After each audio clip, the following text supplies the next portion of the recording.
Outro dia estava relendo as perguntas que respondo no grupo Pais em Reforma e observei que a questão relacionada à disciplina e obediência é mais comum do que se imagina. O controle dos filhos tem sido um desafio para muitas famílias. Inclusive, chamou-me a atenção os pais que fizeram perguntas deste tipo. Meu filho está muito rebelde e malcriado. Gostaria de saber por que deste comportamento. Fiquei pensando. Inconscientemente, quem faz uma pergunta desta não sabe que sabe a resposta. Pois a resposta está contida na própria pergunta, quando afirma que seu filho está tão mal criado. Fique até o final e entenda por que existem crianças mal criadas.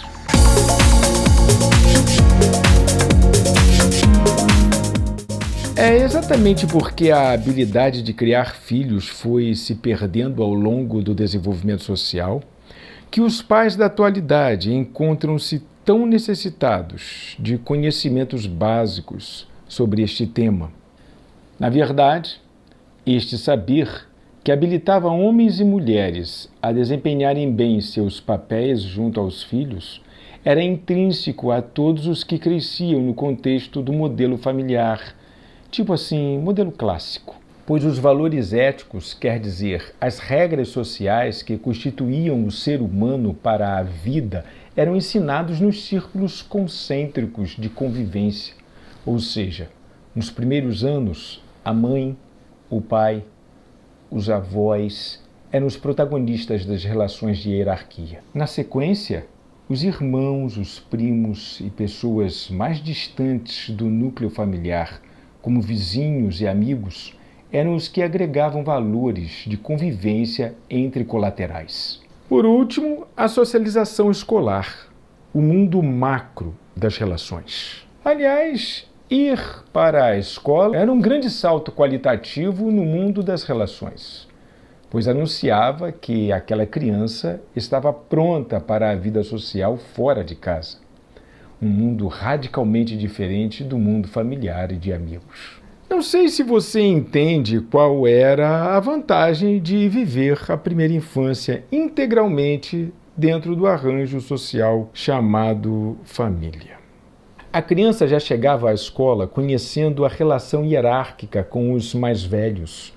Sabia usar pronomes como senhor e senhora para as pessoas de respeito. Sabia agradecer se utilizando da palavra obrigado. Conhecia a palavra não e seu significado. Parece até que estou sendo irônico, né? Mas isto já foi assim um dia.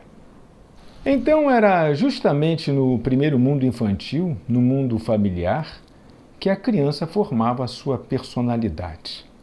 Adquiria as bases de identificação para a vida adulta, como também a base educacional de convivência vertical e horizontal, reunindo as melhores condições para poder habitar o espaço escolar, o clube de futebol, mais tarde o ambiente de trabalho e escolher um parceiro sexual. Estes valores, que no início do século passado norteavam toda uma sociedade até então, eram passados de pais para filhos na convivência das primeiras relações.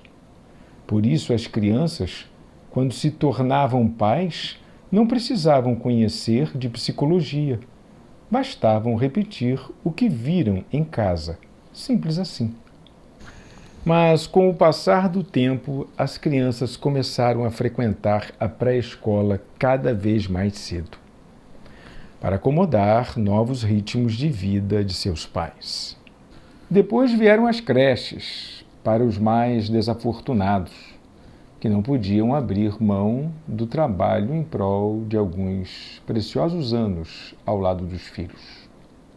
Sendo assim, o convívio com a família, quer dizer, aquele convívio que dava o tom de uma criação consistente, no momento mais importante da cena infantil, a primeira infância, existiu, mas de forma precária, resumida e inadequada. Em outras palavras, os pais de crianças pequenas de hoje, principalmente nos grandes centros urbanos, uma boa parte deles foram crianças que cresceram nesta atmosfera familiar de relações fluidas. Inclusive, alguns podem ter passado por diversas mãos, tipo babás, creches, escolinhas, tipo maternal, promovendo um déficit na convivência das primeiras relações familiares, impedindo assim que os primeiros aprendizados para a vida não se fixassem de maneira satisfatória.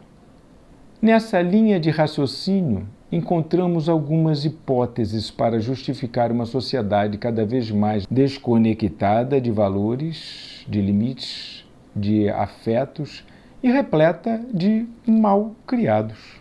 Sendo assim, o jovem com uma infância afetivamente empobrecida, sem ter passado satisfatoriamente pelos processos de identificação com a vida adulta via família, acorda para o mundo na adolescência, sem uma base moral, ética, afetiva, que lhe dê sustentação para a vida, no contexto profissional, sexual, emocional e até mesmo, por que não dizer, espiritual. É neste contexto que faz todo sentido uma frase de Mário Sérgio Cortella. Não é só a educação dos filhos que é necessária, mas a dos pais também. Então fica uma dica para sair da lista de pais de crianças mal criadas.